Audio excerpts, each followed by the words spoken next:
Gyerekkori álmom vált valóra azzal, hogy tanítónéni lettem.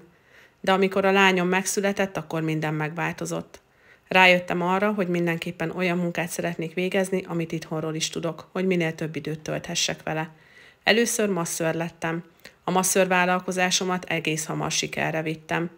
De felismertem azt a tényt, hogy sokkal szívesebben készítem a Facebook grafikákat, mint hogy masszírozzak.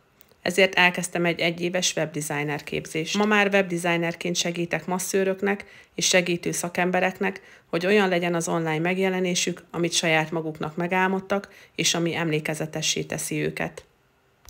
Végre tényleg azt csinálom, amiben jól érzem magam. Alkotok, kreatív vagyok, és segíthetek a szakembereknek.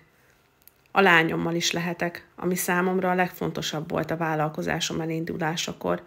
Rengeteg nagyon szuper pillanatot tudunk megélni együtt, amik felejthetetlenné teszik a gyermekkori éveit.